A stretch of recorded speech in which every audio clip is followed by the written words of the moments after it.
Conectados con nuestros amigos, líderes, familia, con nosotros mismos, con nuestros sueños y propósito. Conectados a través de experiencias, valores, cultura.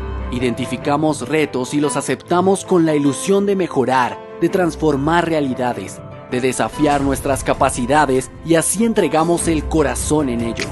Nos conectamos desde los negocios, la sostenibilidad energética, financiera, el compromiso ético, las nuevas ideas y la transformación digital, las estrategias de marketing, los negocios más allá de las fronteras, la satisfacción del cliente y la generación de nuevos ingresos.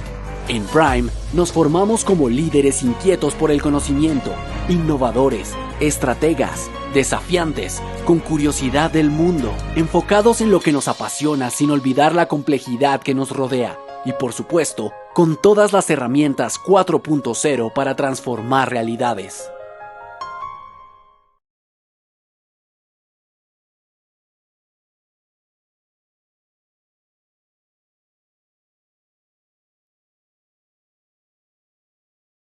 Buenas tardes. Les damos la bienvenida a todos los asistentes en nombre de Prime Business School de la Universidad Sergio Arboleda. Agradecemos su presencia en este espacio académico virtual. Me presento, soy María Lorena Cardoso, coordinadora de Prime Business School, y el día de hoy estaré acompañándolos como moderadora en esta cuarta masterclass titulada Sí o sí, descarbonización, energías renovables y cadena de valor del hidrógeno. Les informamos que esta masterclass está siendo grabada y pueden dejar sus preguntas en el chat para el espacio de interacción que tendremos al finalizar la conferencia. A continuación les comparto el orden del día. Primero, palabras de bienvenida y presentación de Carlos Ortega, director del área académica de Business Innovation de Prime Business School. Segundo, presentación de César Barco. Tercero, conferencia. Cuarto, preguntas y respuestas y quinto, cierre del evento. A continuación, damos paso al director del área de Business Innovation, doctor Carlos, bienvenido. Bueno, pues muchas gracias, Lore. Pues muy buenas tardes a todos y todas los que nos acompañan en esta cuarta masterclass. Aquí es de Prime Business School, pues nos alegra mucho estar con ustedes y compartir este tipo de espacios, pues que nos enriquece mucho en estos temas de coyuntura mundial, y pues procuramos al máximo traerles autoridades en el tema, como es el caso del doctor César Barco. Pues me presento inicialmente, soy Carlos Ortega, el director del área de Business Innovation y el director de la maestría en gestión energética de aquí de la Escuela de Negocios de Prime Business School aquí en la Sergio Arboleda. Y nos acompaña en la tarde de hoy, ya casi noche, pues el doctor César Barco. César es ingeniero eléctrico, máster en ciencias económicas con certificación ejecutiva en estrategia e innovación del MIT. Tiene estudios de posgrado en gestión de tecnología, desarrollo gerencial y proyectos de energía eléctrica. Entre sus logros se destaca la obtención en 2023 de la primera certificación otorgada por la UPME para un proyecto de hidrógeno verde en Colombia y la distinción con el premio de proveedor icónico de Ecopetrol en categoría ambiental en 2024 por la dirección del proyecto de I+D+I en COH2. Cuenta con experiencia superior a 30 años en el sector de oil and gas y más de 5 años en energías renovables no convencionales. Pues bueno, nosotros aquí desde Prime Business School, pues tenemos una oferta académica importante en este tema y particularmente nuestra maestría en gestión energética está actualmente con inscripciones abiertas. Eh, Tenemos, por supuesto, también el diplomado en la cadena de hidrógeno, que también tiene inscripciones abiertas, como lo podemos apreciar aquí en pantalla.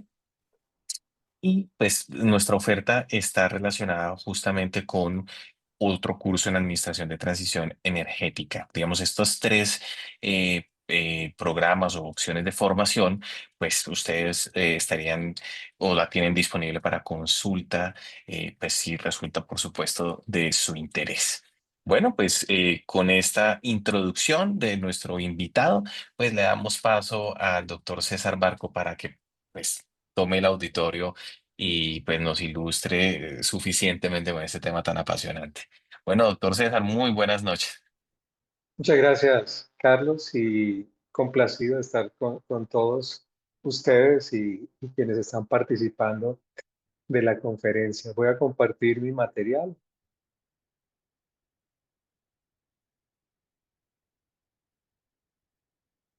Ok, bueno, arranco diciendo que vamos a hacer un viaje rápido por estas temáticas: descarbonización, energías renovables y cadena de valor del hidrógeno, que sí o sí, en cualquier escenario económico, político, en realidad global, pues viene y a eso tenemos que caminar.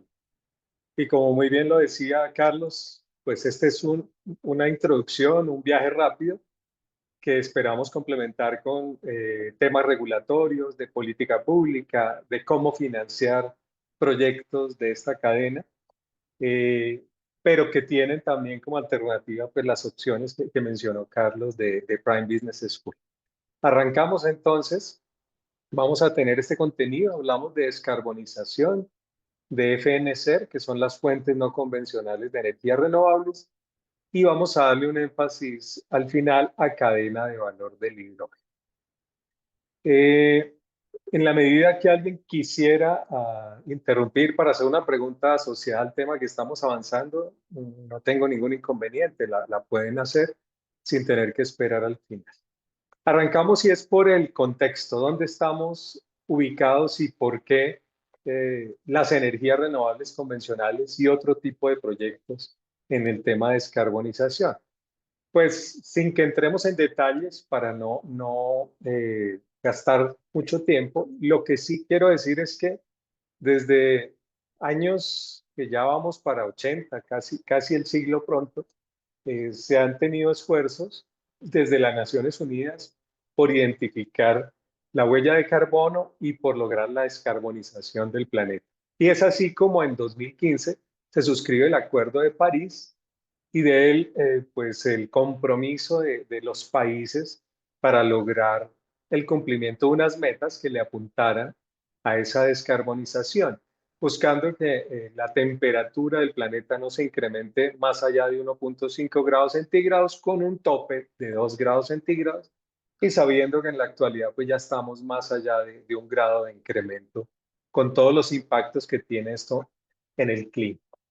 Aparte del Pacto de París, se generaron, se diseñaron y se implementaron los Objetivos de Desarrollo Sostenible, ODS, que se ven en la literatura de temas ambientales, políticos comúnmente, pues esos son los Objetivos de Desarrollo Sostenible y en ellos, pues unos de ellos, como veremos en el siguiente slide, le apuntan a esta descarbonización. Ahora, desde lo que se pactó en 2015 a lo que ocurre hoy, considero que estamos en un momento donde realmente esto que llamamos transición energética está entregando herramientas para lograr la descarbonización. No siempre ha sido así, a veces es una carreta, un documento bien escrito, pero no hay acción. Creo que ahora sí estamos en un momento coyuntural en el que esto puede funcionar. El compromiso global entonces habla de los objetivos de desarrollo sostenible. Aquí destaco dos de ellos, entre todos, pues aquí hay sociales, ambientales, de tipo económico, pero destaco este 7 que es energía asequible, que lo que pretende es que la población en general tenga acceso a la electricidad, y el de acción por el clima, que busca que las acciones que se desarrollen sean a favor del medio ambiente o lo protejan. Entre estas, pues aparecen estas energías renovables y encajan muy bien en estos elementos, pero sin querer decir que no puedan encajar en otros de estos. De estos, digamos, 17 objetivos, también salieron 169 metas. Encontrarán por allá en la literatura las NDC, que son las contribuciones que hace cada nación a la descarbonización. Y es como la oficialidad de las metas que se imponen. Y bueno, digamos que cómo medir que los ODS sí avanzan, sí han tenido buenos resultados, pues hay algunos indicadores y aquí mencionaré algunos de ellos. Desde 2015 hasta el último año en que se haya hecho la medición, aquí hay uno de los objetivos que dice la proporción de la población con acceso a la electricidad. Y desde 2015 a 2022, pues pasó que ya los que no tenían acceso eran casi 1 billón de personas y ya en este momento son 685 millones, o eso era en el 2022. Es decir, ese objetivo ODS 7 pues se había ido cumpliendo en ese momento. Proporción de la población que tiene conciencia de ir abandonando los combustibles fósiles por el tema de su, digamos, alta cantidad de emisiones de CO2, pues también. Ya los que dependían de, de ese combustible ya han disminuido a nivel mundial, en particular para lo que es cocción. Las energías renovables han crecido en su proporción también desde 2015. Ya podemos estar hablando de más o menos un 20% de energías renovables que son las que componen las matrices energéticas. Este punto es interesante y tiene que ver con la eh, eficiencia energética. Este es un indicador que muestra de alguna manera en el gasto energético por dólar que para hacer lo mismo con el tiempo se requieren menos megajulios o menos energía primaria. Eso quiere decir que hay mayor eficiencia. ¿Y qué es eficiencia? Pues en su momento era cambiar las luces convencionales por luces LED, pero como esto hay diferentes tipos de medidas que le aportan a la eficiencia energética. Y el tema de crecimiento de la inversión ha crecido para fuentes no convencionales de energía renovable. E igualmente, digamos, la capacidad en potencia, en vatios de energía que se ha instalado per cápita a nivel mundial, pues también ha crecido. Es decir, solar, otras provenientes de biomasa o de hidroeléctrica, pues han crecido. Y eólica igualmente, en particular en algunos países. Ese camino a la descarbonización pues requiere entender un poco de qué hablamos cuando medimos una huella de carbono. Hay un indicador, un factor, que es el PCA, el potencial de calentamiento atmosférico, y es el que hace que al final los elementos que se emiten desde la Tierra hacia la atmósfera sean más o menos críticos para el calentamiento global. Y aquí tengo los que son de uso más cotidiano. El dióxido de carbono se califica con el 1 y se vuelve la referencia. El metano, que es el principal componente del gas natural, multiplica por 28, digamos, las toneladas o unidades que se emitan a la atmósfera de metano, y ese 28 es en comparación con el CO2, y está el óxido nitroso, N2O, que también es un componente que surge en las emisiones después de la combustión. Ejemplo, la combustión de gasolina o de diésel, pues genera esos óxidos nitrosos, disculpen, al igual que se genera el dióxido de carbono y algunos otros elementos. Entonces, tener estos tres en estos parámetros lo que nos lleva es a cómo calcular el CO2 equivalente, que es lo que uno observa normalmente cuando encuentra una medición de gases de efecto invernadero o una línea base sobre la cual hay que generar unas acciones de descarbonización. Pero no son los únicos, está el hexafluoruro de azufre, está el vapor de agua, el clorodifluorometano, en fin, los PCBs, que son estos gases que se han utilizado tradicionalmente para aislamiento eléctrico en equipos eléctricos. Y bueno, lo que tenemos es que cuando vamos a calcular el total de emisiones de CO2, lo llamamos CO2e o equivalente, y lo que hacemos es aplicar esos factores a las toneladas o a las unidades que hayamos emitido en masa de los diferentes elementos. Entonces, si yo tengo en unas emisiones una cantidad de CO2, la multiplico por 1, unas cantidades de metano, CH4 por 28, y de un óxido nitroso por 265, y con eso calculamos el CO2 equivalente. Esto para decir que es la forma de arrancar y es para medir eh, los gases de efecto invernadero. Eh, las compañías, los países, pues lo que hacen es inicialmente identificar las fuentes de emisión y con la técnica, con los factores que mencionamos y otros, pues llegar a lo que es su línea base de gases de efecto invernadero. Y viene entonces el cómo descarbonizar.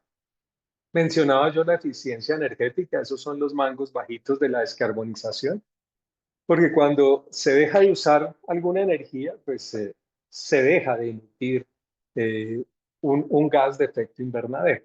Entonces, esa es una de las formas, usar menos energía, ser más eficientes, para hacer lo mismo, pero utilizar menos energía.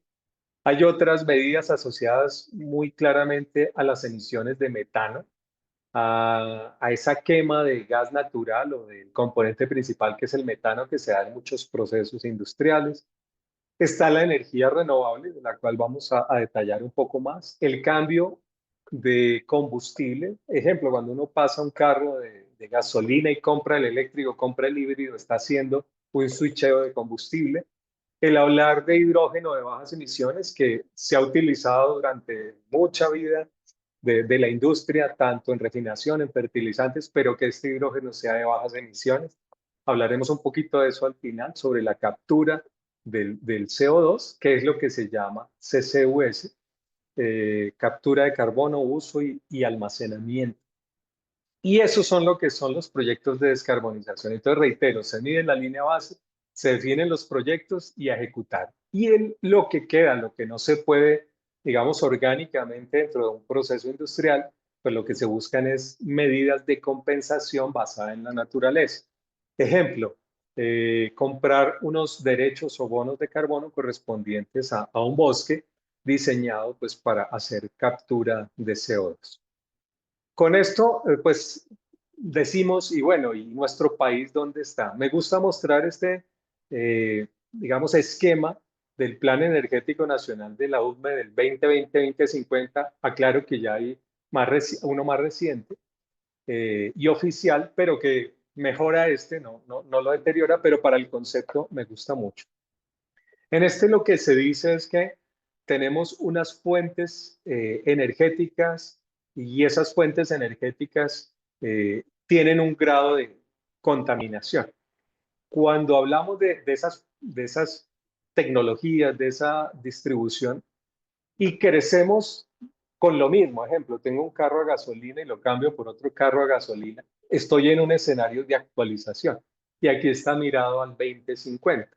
En ese escenario, pues lo que tengo es una matriz que prácticamente el 75% de sus fuentes energéticas provienen de hidrocarburos, o de minerales como el carbón, pero entonces hablamos del gas, de los derivados del petróleo, del mismo carbón. Y el 25% en otras energías, entre ellas la hidroeléctrica, algo de energía solar y algo de otros renovables, incluida hasta la leña, que la tenemos por aquí como un energético contaminante por demás. Ahora, cuando nos vamos a un escenario pasando por diferentes, el que llamamos disrupción es ese que cambia ya de una manera importante, radical, esta composición, y más o menos nos quedamos en algo cercano al 50% en esas fuentes de petróleo, de gas y de carbón. Crecemos en hidrógeno, crecemos en solar y eólica, crecemos en otros renovables. Y ahí es donde pues, nos ubicamos. La hidroeléctrica o proveniente de lo hidráulico, pues también crece, es una fuente renovable igualmente. Entonces nuestra matriz se vuelve, digamos, 50% limpia y mantenemos el 50% contaminante. Importante entonces ver hacia dónde apuntan esas fuentes no convencionales de energías renovables y la cadena de valor del hidrógeno apoyando, que es sobre lo que vamos a ver un poco más adelante el material. Si esto lo miro en la dimensión de emisiones, aquí lo que tenemos es que hay unos escenarios, los mismos que mencionábamos. El de actualización nos lleva a unas emisiones, aquí hay una unidad algo extraña, 90 gigagramos, pero bueno, lo importante es que es una unidad de masa de CO2 equivalente que Y el único escenario donde uno podría cumplir con las metas que ha planteado nuestro país y en general los países es el irnos al escenario de disrupción, donde estaríamos en 2050 en 50 unidades respecto a 90. Y lo que ha dicho nuestro país es, a 2030 vamos a disminuir en un 50% las emisiones de CO2 equivalente y al 2050 vamos a ser carbono neutrales. Es decir, que lo que sigamos emitiendo lo compensaremos de alguna manera para que el balance sea cero. A eso se refiere un poco esta gráfica y el reiterar la importancia de darle relevancia, inversión, regulación a estas energías que nos pueden llevar a la descarbonización y al cumplimiento de las metas. Dicho esto, pues vamos a hablar un poco de esa estrategia de fuentes no convencionales de energía renovables. Disculpen un momento.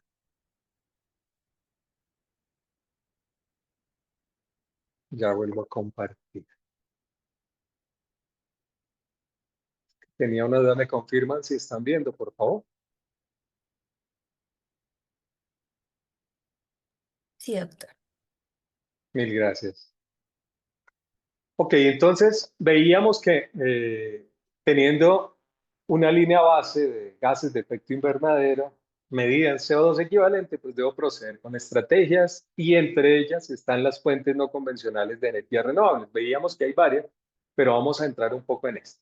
Y me gusta partir de lo que vamos a ver al final, que es la cadena de valor del hidrógeno, pero para identificar en esta cadena que al final busca producir hidrógeno, y no nos vamos a meter ahorita para qué es el hidrógeno, que el hidrógeno siendo un recurso muy poderoso, denominado vector, porque puede almacenar, puede transportar o ser usado para transportar energía, pues requiere de una producción que puede venir por diferentes medios. Y esos medios, para que esto sea una energía o un hidrógeno verde y cumpla con los requisitos de descarbonización, puede venir de una energía primaria limpia, como la eólica, la geotérmica, la hidráulica, la solar, biomasa y otras un poco más contaminantes, entre las tradicionales, pues el gas natural, que es el menos contaminante, pero que también se puede hacer captura del CO2 para que al final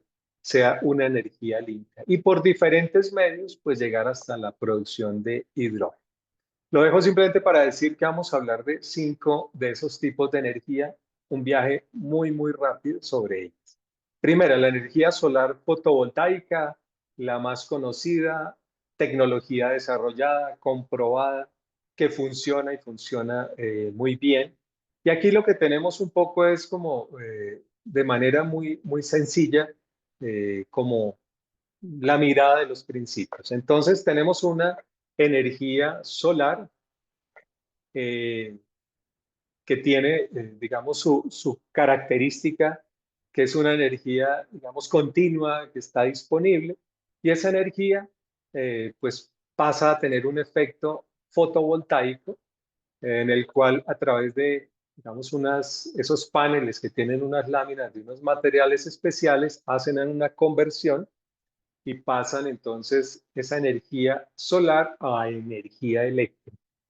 Eh, Hoy por hoy, digamos que si uno piensa energéticamente, pues tenemos unos procesos que no pasan, diría yo, de 22-23% de eficiencia. Es decir, de toda la energía que se tiene, solo el 20, pongámoslo alrededor del 20% pasa a convertirse en energía eléctrica. Esto para decir que todavía hay un camino para mejorar en esta energía y que sea cada vez más eficiente.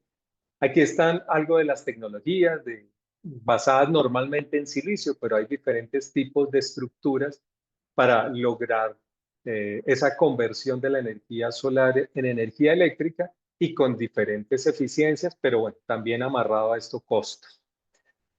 Dicho eso, pues, ¿qué debemos decir adicional? ¿Dónde estamos en nuestro país? Y aquí tengo un atlas solar.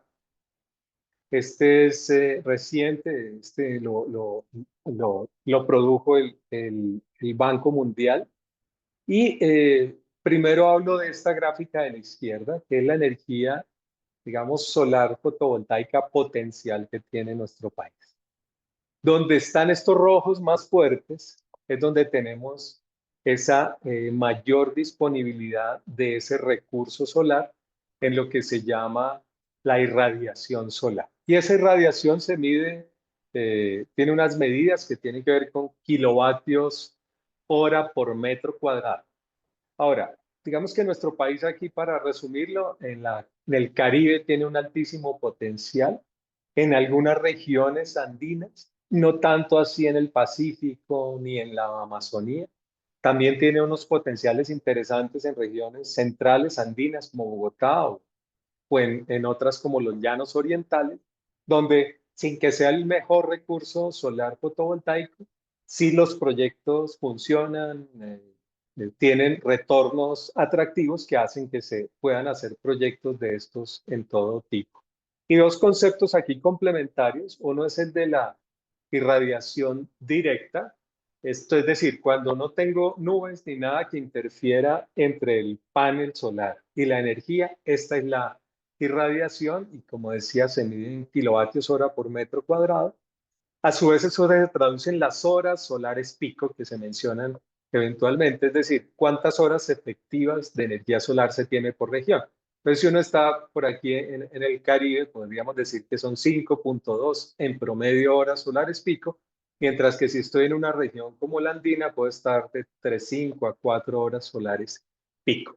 Pero para eso, pues, sirven estos diagramas y estos cálculos para buscar la mejor ubicación de los proyectos. Y hay otro concepto que es la irradiación global horizontal, donde no solo se mira la energía directa o esa energía solar que pega directamente en un panel, sino otra que es difusa. Es decir, cuando tenemos una nube, de todos modos pasa la energía solar o hay otras condiciones que hacen que lo único que llega no es lo directo que pega en un panel solar y aquí ya está mirado entonces de manera integral.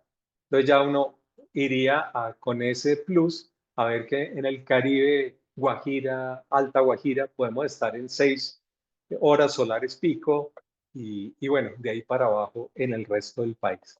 Igual, sí hay que decir que nuestro país tiene un potencial importante en la mayoría de la geografía, exceptuando pues algunas pocas regiones y áreas de nuestro país.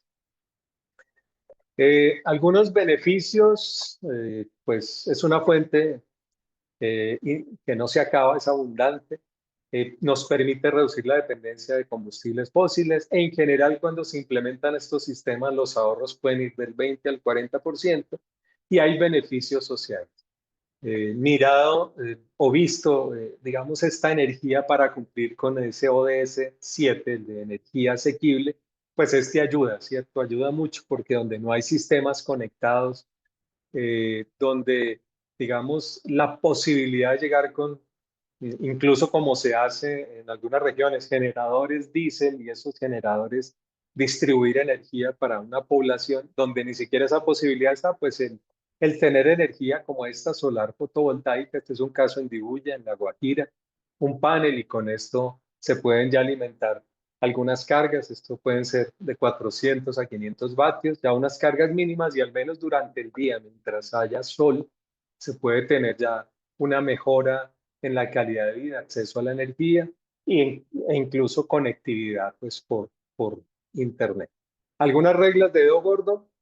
Eh, Esto se actualiza y la tecnología lo mejora y hay condiciones que cambian, pero como cuando uno dice regla de dedo gordo va a tener algo que le ayude a uno rápidamente a dimensionar algunas cosas.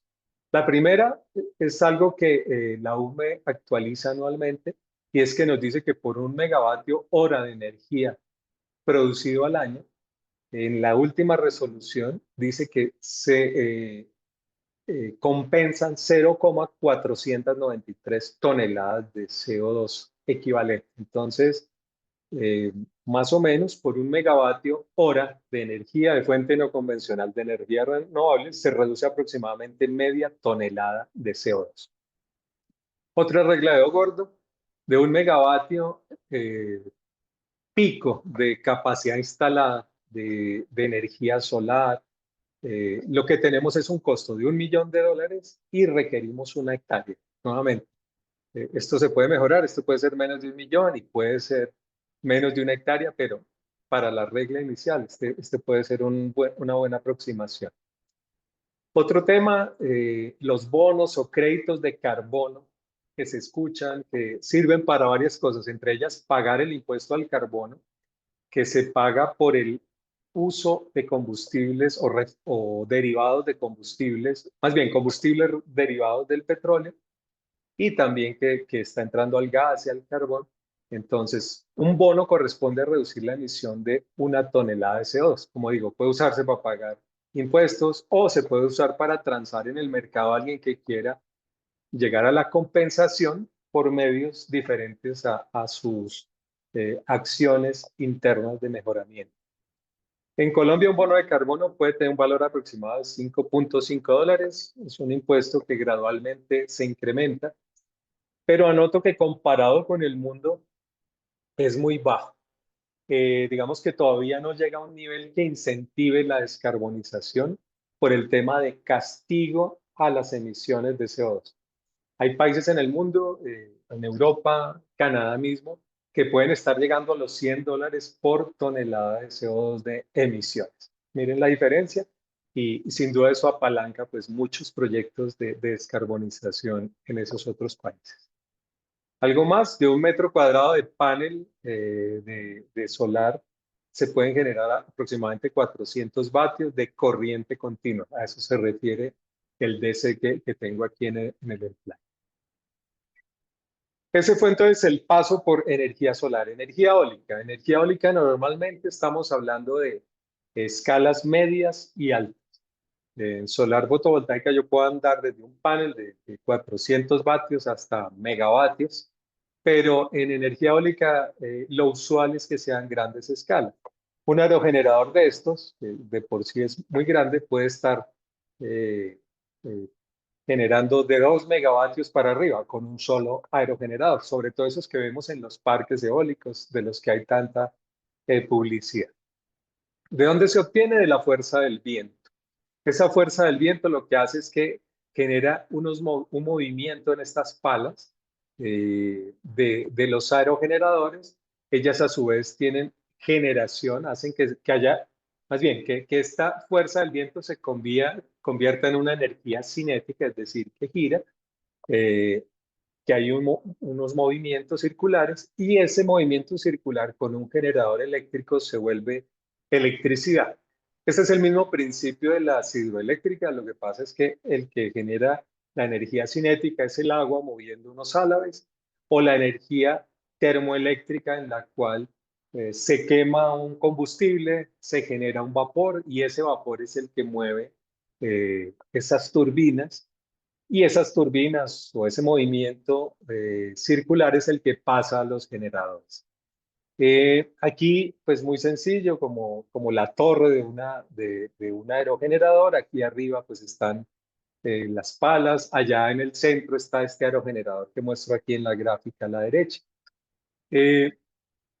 De pronto decir también que en un aerogenerador uno puede hablar de diámetros o de una pala de 70 metros, una altura de 100, 120 metros de esta torre y un diámetro interno de algo así como 2 metros. Dentro de una torre de estas puede haber eh, facilidades para mantenimiento, transformadores, otro tipo de conexiones, tableros de control. Es decir, tienen una complejidad bastante alta. Solo dejo esta gráfica para mostrar cómo esa potencia que viene de esa energía eólica, como en qué factores son tan importantes. Y voy a destacar la velocidad del viento. Medida, perdón, en metros por segundo, la potencia es proporcional al cubo de la velocidad del viento. Entonces, miren por qué es el factor más importante cuando se está eh, generando energía eólica. Y hay otros factores que son de sitio, de la tecnología con la que se genera la energía, o sea, el tipo de aerogenerador. Aquí no me meto en detalles, pero que quede ese dato que es la velocidad del viento al cubo la que tiene mayor impacto en la potencia que se genera con esta energía eólica. Y aquí una curva de un aerogenerador, que dense cuenta que tiene unos valores de inicio donde, digamos, empieza el viento, una velocidad mínima para que se empiecen a mover esas palas, una velocidad, digamos, donde se llega a su punto de generación nominal, y hay un punto, disculpen, donde ya el aerogenerador no debe seguir funcionando, donde debe salir de servicio porque ya es un tema estructural y de su mecánica. Cada fabricante entonces entrega estas curvas y entrega los parámetros adecuados para que el diseñador y luego el constructor puedan implementar la mejor tecnología. Algunos datos adicionales, eh, pero antes muestro este diagrama. Este es el Parque Eólico Guajira 1. Es este y un complemento que tiene de 12 megavatios para un total de 32. Son los parques únicos que se han instalado recientemente en nuestro país. En el pasado estaba Gepirachi de PM, que se está desmontando actualmente.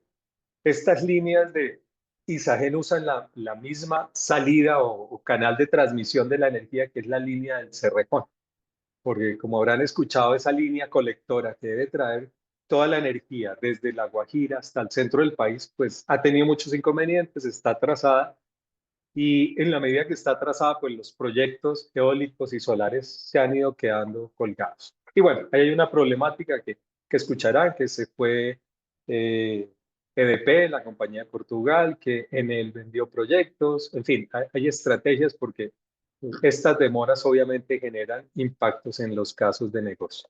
Pero hablando de la técnica, cuando se tienen estos, digamos, arreglos, debe tener unas separaciones asociadas a esos diámetros, entonces superior a 7,5 diámetros, entre, digamos, los dos aerogeneradores, y esos 7 se miden es con el diámetro de giro, es decir, depende del tamaño de la pala y depende de este se calcula pues el diámetro y dependiendo de eso pues la amplitud. Y si están ubicados no de manera, digamos en este caso horizontal, sino ubicados en el plano perpendicular a este, pues serían diferencias de 2,5 diámetros. Eso también para decir que si un megavatio de solar requiere 1 hectárea, pues 1 megavatio de eólica requiere también espacio, no hasta 1 hectárea, pero sí requiere todos unos distanciamientos adecuados con el resto de la infraestructura. Factores que influyen en la eficiencia del sistema, la rugosidad del sistema, del terreno, es decir, ideal que esto sea plano, llano, que el viento no encuentre obstáculos, sino que vaya de manera directa a los aerogeneradores. Turbulencia del clima, obstáculos del viento que ya mencioné, otros efectos, pues que ya es un tema muy técnico. Reglas de dedo gordo, aproximadamente un aerogenerador puede estar de unos 25, unos 75 millones de dólares por megavatio, y ese es el 70% del costo de un proyecto. El resto pues será, digamos, las subestaciones, los cableados, toda la logística de transmisión que se requiera, pues es ese otro 30% de un proyecto. En nuestro país, pues también tenemos un mapa de velocidad de viento. Aquí hay uno a 10 metros de altura y otro a 100 metros de altura. Y les decía yo que una torre de un aerogenerador puede tener 100 metros, en parte por el diámetro pues, de las palas, pero en parte porque entre más alto hay mayor eficiencia en la generación de energía eólica. Donde se encuentran también las mejores velocidades de los vientos, que serían estas otra vez como más rojizas, están en nuestro Caribe, a 10 metros de altura y a 100 metros, pues notoriamente mucha mayor o mejor velocidad del viento. Entonces nos quedamos en Caribe, y dentro de la dimensión Caribe, pues el Caribe offshore, el costa afuera, es el de mejor velocidad del viento y por ende ya veíamos por qué el que genera mejores potencias y eficiencias cuando estamos hablando de energía eólica. Hay proyectos aprobados, digamos que las emisiones de CO2 de los aerogeneradores son bastante bajas comparados con las diferentes tecnologías y bueno, creo que hasta ahí está bien, ya que algunas referencias o links donde uno puede encontrar esta información. Rápidamente, la energía geotérmica. Digamos que esta energía tiene que ver es con fluidos calientes que llegan del subsuelo. ¿Y dónde entonces está la primera gran ciencia que se requiere acá? Pues la geología, la interpretación de variables, el identificar dónde pueden estar estas fuentes geotérmicas para aprovechar ese calor. Aquí algunos ejemplos como Pozo Azul o un área geotérmica del Puracé, San Juan, Parque Natural Puracé. Y vean que esto es como donde están los volcanes. Hoy hay un proyecto, digamos, es más o menos bien estructurado, con futuro, que está en el Valle de Nereidas, es la base del volcán Nevado del Ruiz, eso va entre Ecopetrol, EPM y Baker Hughes, que están, digamos, madurando ese proyecto y ya pronto saldrán a una etapa de FID o de la aprobación de la financiación y pues de pasar a fase constructiva, pues de perforación y dentro de ello toda la fase de facilidades y constructivas. Ahora, decíamos que el calor de la Tierra pues trae un fluido que digamos aquí llega a estos pozos y de ahí en adelante entonces la otra ciencia es la de la producción de la energía. Pero entonces para aprovechar ese calor pues viene aquí, digamos que un poco lo que decíamos, las térmicas, las plantas pues las de generación de energía térmica, lo que hacen es mover o generar un vapor y mover, digamos, unos álabes y turbinas y genera un movimiento rotatorio que se vuelve energía eléctrica y de ahí en adelante es energía eléctrica. Pero digamos que ese fluido requiere unos tratamientos previos, ¿no? Donde se debe hacer ese intercambio de calor de tal manera que lo pueda colocar en una fuente calórica adecuada. Es decir, el fluido caliente solo per se no, tiene que pasar a intercambiadores de calor y ubicarlo de una manera más eficiente para que me permita aprovechar ese calor y la producción de vapor pues para generar la energía. Este es un diagrama entonces muy general. Ahora, cuando se llega a superficie puede haber bajas temperaturas, hablando de una variable que se denomina entalpía, o puede ser de media y alta entalpía. Un parámetro más o menos es de 110 grados centígrados hacia arriba, para que haya posibilidad de generación de energía eléctrica. De lo contrario, lo que se puede es aprovechar el calor en procesos industriales, pero no generar energía eléctrica. Entonces, ese número ahí arrancaría baja entalpía y pues ya en la medida que haya mayores temperaturas, como en el Valle de Nereidas, que se habla de 200 grados o más, pues tendrá más eficiencia en la generación. En el mundo, estos son los países que tienen mayor capacidad instalada, desde Estados Unidos, pasando por países como Italia en Europa. En nuestro continente también está México y en Centroamérica se destaca El Salvador.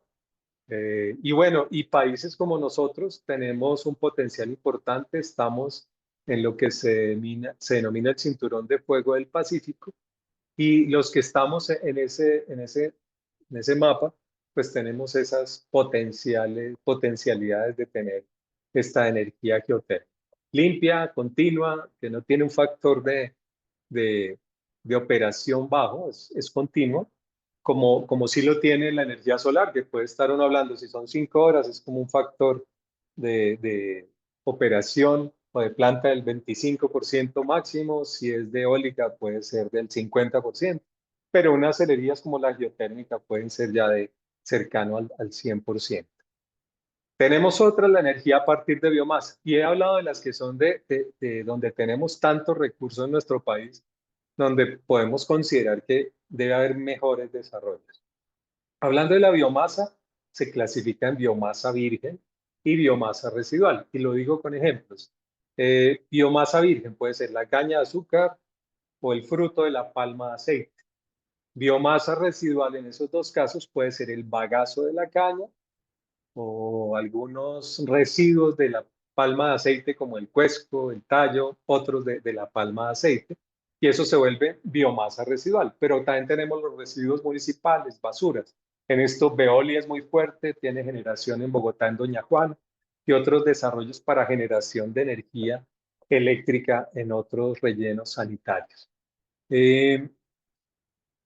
Para producir el biogás, que es como lo principal que requerimos para después volverlo energía o pasarlo a otro proceso, pues tenemos algunas tecnologías. Está la gasificación, está la pirólisis, que son, digamos, a partir de reactores, de unos procesos complejos y un uso de energía importante, un gasto de energía. Y tenemos los biodigestores, digamos, por un trabajo usando tecnologías más biológicas, bacterias, y también unos reactores para llegar al biogás. El biogás, digamos, quema. De pronto tengo la composición más adelante.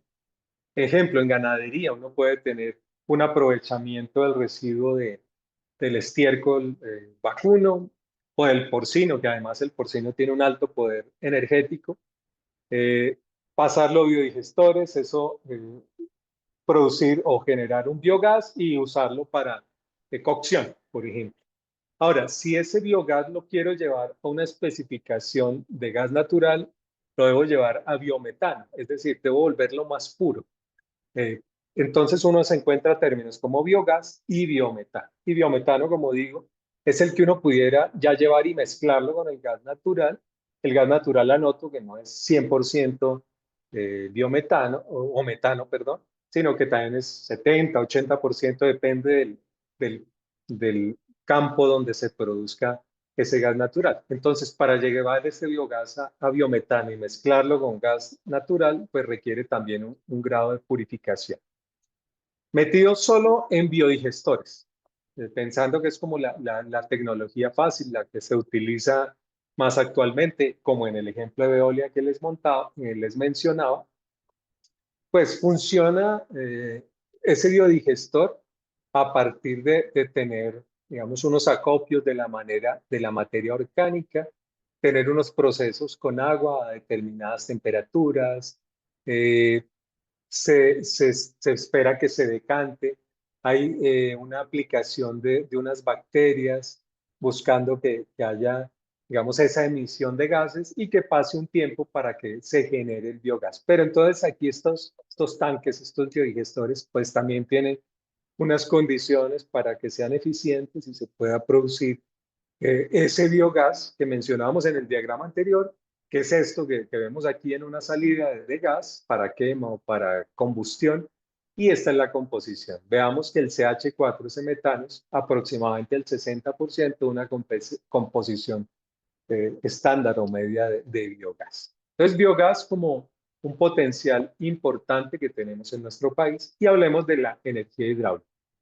Esta funciona lo mismo a partir de un movimiento de una energía cinética que después se vuelve energía eléctrica, pero aquí lo que lo hacemos es un agua que tiene con una energía, en este caso de este diagrama, a partir de un almacenamiento en una represa que está más alto del punto donde está la turbina, de tal manera que cuando baja el agua va con, digamos, una energía, esa energía pasa a ser una energía cinética y con la energía cinética pues vamos al tema de generación de energía eléctrica, transformador, línea eléctrica.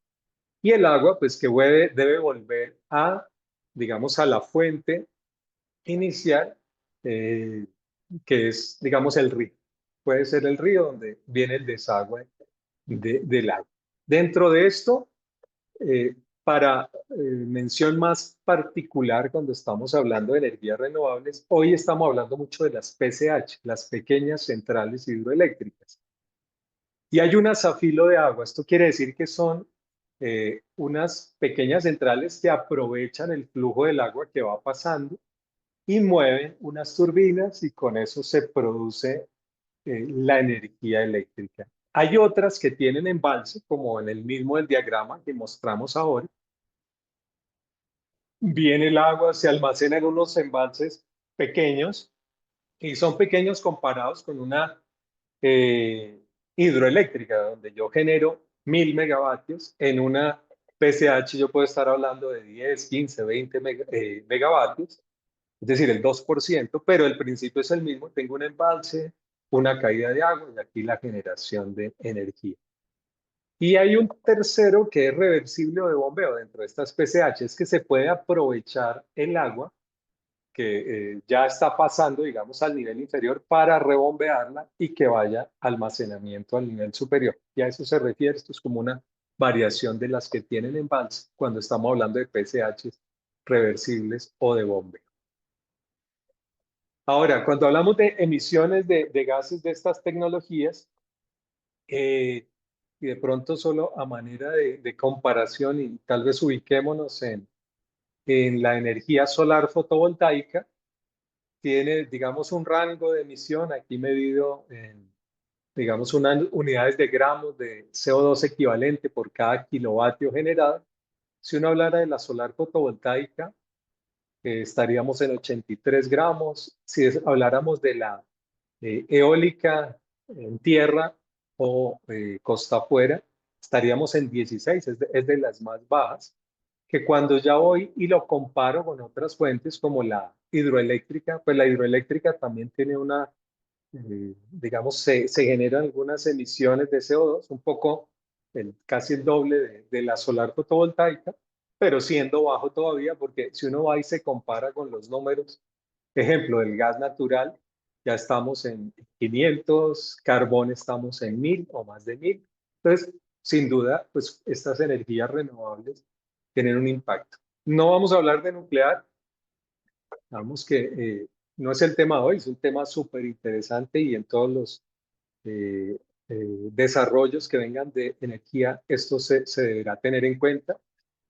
Se está desmitificando el tema de la contaminación ambiental, del peligro para las personas y lo más importante es que se está bajando la escala. Entonces ya no se habla de los reactores, sino de los pequeños reactores nucleares y de los microreactores.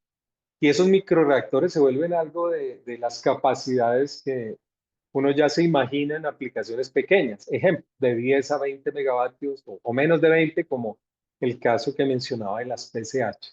Entonces, tema para desarrollar, para pensar, para considerar en el futuro, pero pues hoy no lo miraremos. Dicho esto, y hablando de dónde puede caer toda esta energía, pues la energía puede ser para cerrar esa brecha de asequibilidad a la energía, pero puede ser para el energético con mayor potencial que se observa, y es el hidrógeno. Entonces, aquí vamos a hablar muy rápidamente también de la cadena de valor del hidrógeno. Aquí están las energías en general renovables, que es para que tengamos hidrógeno verde, pues en general hablamos de energías renovables, pero no es lo único. Uno puede producir también eh, hidrógeno desde gas natural, ya vamos a ver un poquito de eso. Se puede capturar el CO2 y eso nos engancha también en la cadena de valor del hidrógeno. En esta azul, pues lo que ven es como ese hidrógeno que se transporta, que puede ser, tiene almacenamiento, puede tener transporte, eh, y unos usos son industriales y otros usos en movilidad. Entonces vamos a hablar un poco de esos usos más tradicionales o en los que se tienen más fe, pues para que se apliquen ellos todo el hidrógeno. Primero arranco por una definición y una comparación y diferenciación más bien entre lo que es el hidrógeno gris y el hidrógeno verde.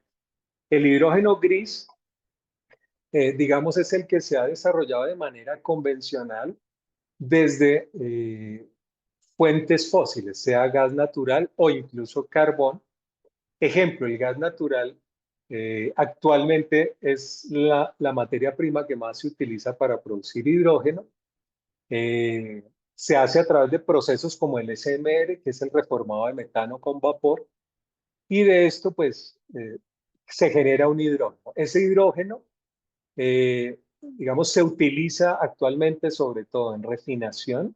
Con eso se le quita el azufre a los refinados, a los productos refinados del petróleo, como el diésel, la gasolina, se les extrae el azufre con hidrotratamiento, esto es hidrógeno.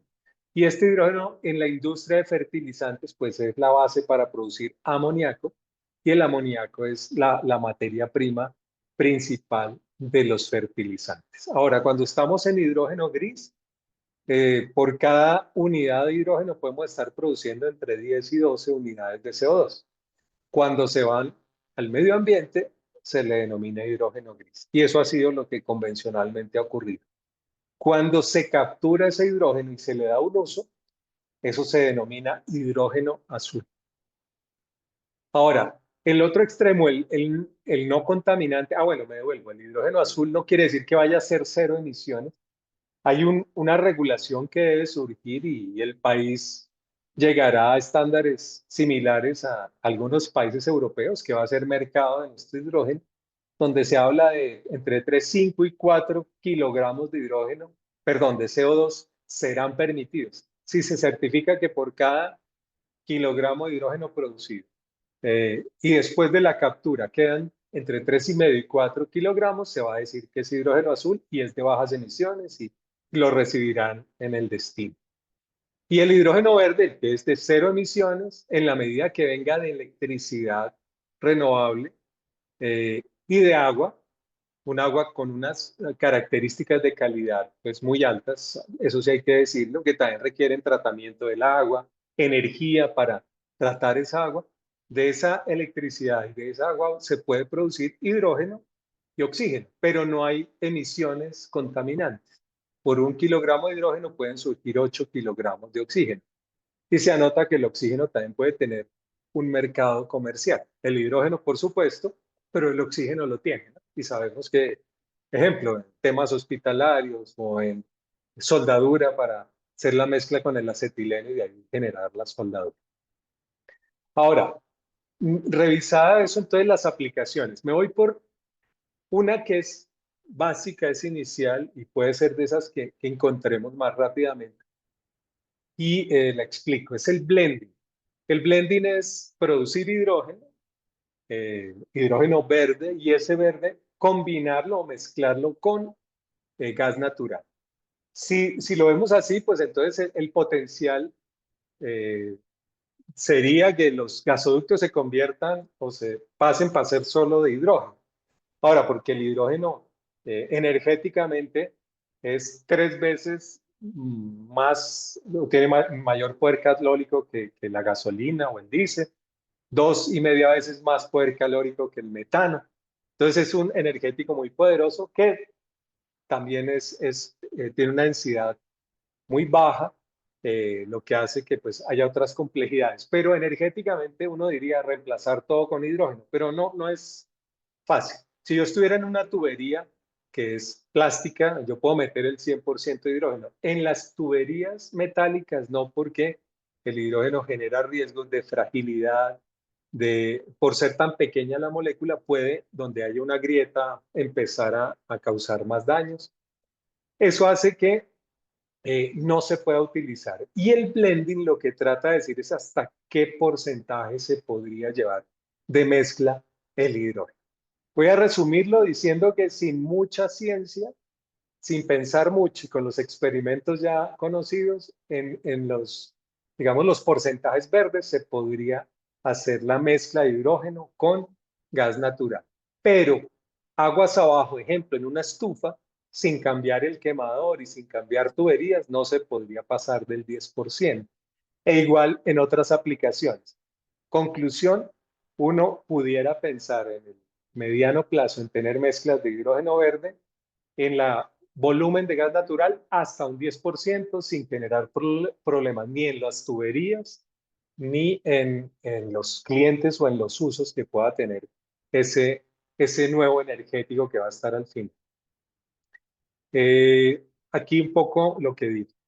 Usos, el amoníaco. El amoníaco como base de los fertilizantes pero también como un posible combustible. Ya hay desarrollos en el mundo donde hay compañías trabajando en que haya combustión del amoníaco.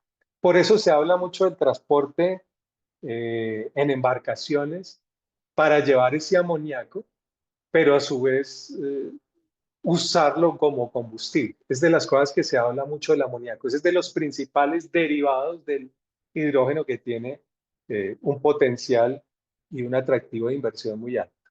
Que es importante que no es solo producir hidrógeno, sino que se debe capturar nitrógeno del aire. Entonces el proceso tiene producción de hidrógeno, electrólisis, captura del aire con un separador, tiene que tener almacenamiento, compresión y la síntesis del amoníaco se hace en un proceso denominado Haber-Bosch. Hay unidades de refrigeración, tanques de amoníaco. Ahora, es más económico y menos complejo almacenar amoníaco que almacenar hidrógeno en cualquiera de sus versiones, sea gas o en líquido. Eso también lo hace atractivo como derivado. El metanol, otro de esos derivados muy atractivos. El metanol, digamos, se utiliza, y pongo ejemplos en Colombia, para ser mezclado con el diésel que se produce o el derivado del aceite de palma, y con el metanol en esa composición se produce el denominado biodiesel, biodiesel que por demás se hace mezcla con el diésel convencional, y hoy uno encuentra en las estaciones de servicio el diésel que compra puede tener una composición de 10% de biodiesel y 90% de diésel convencional. Entre otros usos, ese tiene el metanol. El metanol también pues, requiere electrólisis para tener hidrógeno. Su fórmula es CH3OH. Pero entre las cosas que requiere está el CO2. Entonces, miren que ese CO2 descontaminando una parte de procesos industriales y usando un hidrógeno verde producido desde electrólisis en la mezcla que en este proceso se denomina Fischer-Tropsch. Aquí podemos obtener entonces metanol y agua, pues que es lo que pudiera tener uno en ese proceso. Este dióxido de carbono, más bien, sí, el CO2, pues tiene usos interesantes.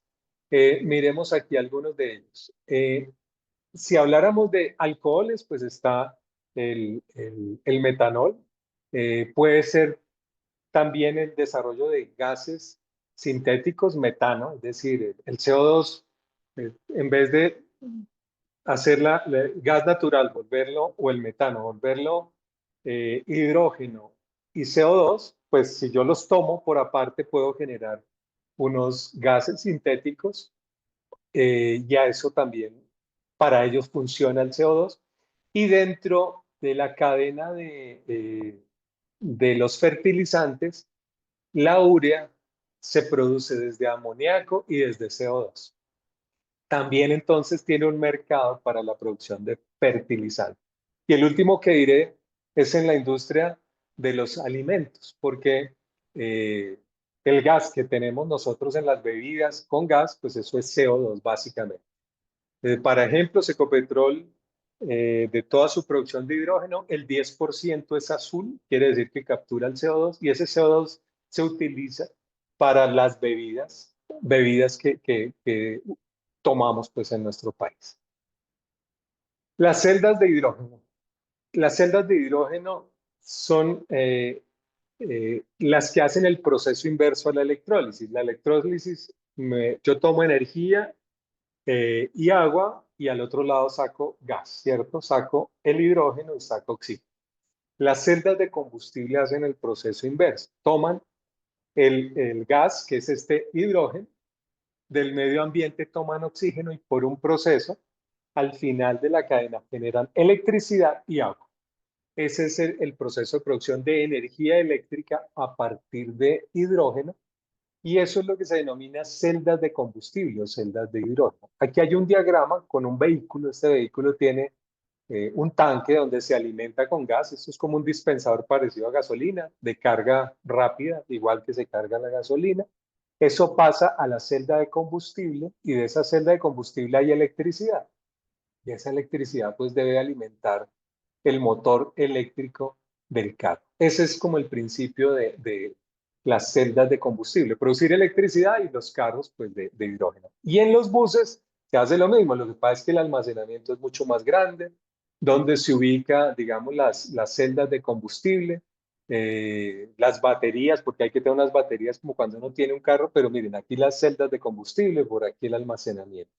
El Transmilenio que hay en Bogotá es esto, es un ensamble de esto, se produce hidrógeno, él se puede mover con esta metodología. No es comercial porque es muy costoso, o al menos en esta primera versión. Hay países en el mundo donde con mucho apalancamiento del gobierno ya se tienen, digamos, flotas de estos equipos. Bueno, yo creo que aquí vienen preguntas y pues bueno, dejar un pequeño espacio. Muchas gracias. Aquí encuentro algunas preguntas en el chat. Sí, bueno, pues muchas gracias, César, pues por esta extraordinaria conferencia, masterclass. Si quieres, pues vamos leyendo las preguntas aquí en voz alta.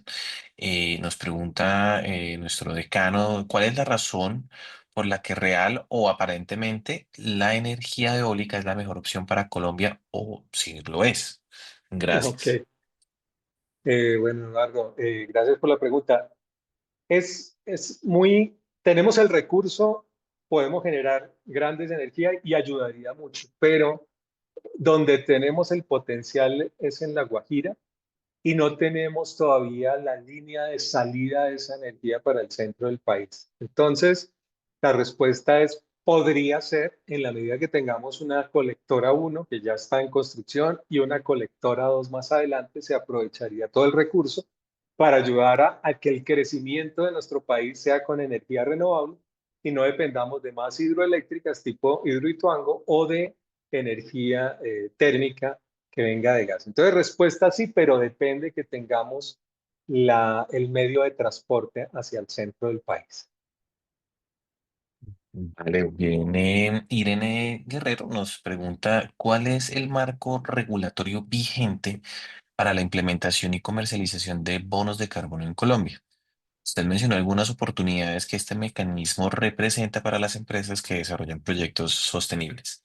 ¿Existen otras oportunidades adicionales que nos pueda compartir, profesor Sergio? Ok, digamos que el marco de los bonos de carbono es todavía de pocas normas en nuestro país. Lo que tenemos básicamente establecido es un impuesto al carbono, ese sí es claro, eso se cobra y eso siempre es muy fuerte y muy claro. Eh, y tenemos que se puede pagar ese impuesto al menos hasta el 50% con los créditos de carbono. Ahora, el proceso implica una medición de esas emisiones que se dejan de realizar. Pueden ser los arbolitos, cuánto capturan de CO2, o puede ser un parque solar, cuánto aporta a dejar de o a compensar las emisiones de CO2. Y para ello hay normativa internacional que requiere medición, verificación y certificación. En Colombia hay compañías como Berra, para que tengas una referencia, Irene, que uno pudiera decir quién le ayuda. C Neutral es Berra es internacional, C Neutral es una compañía colombiana que pueden ayudar en esto. Entonces, repitiendo, puede ser unas emisiones que están certificadas que son eh, provenientes de la naturaleza y otras de certificaciones de los proyectos de renovables, que serían las oportunidades que veo en ese tema de bonos de carbono. Vale, entonces muchas gracias. Viene Juan Diego preguntando, primero señalando tu muy interesante presentación y nos dice, ¿es cierto que existe un gran potencial de hidrógeno blanco en Colombia? De ser así, y siendo el más limpio, ¿por qué no se ha incentivado su producción?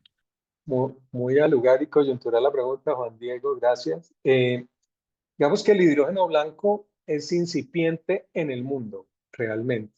El único proyecto en operación está en Malí, es de muy baja capacidad y eso resultó porque veían una llamita constante y no se sabía.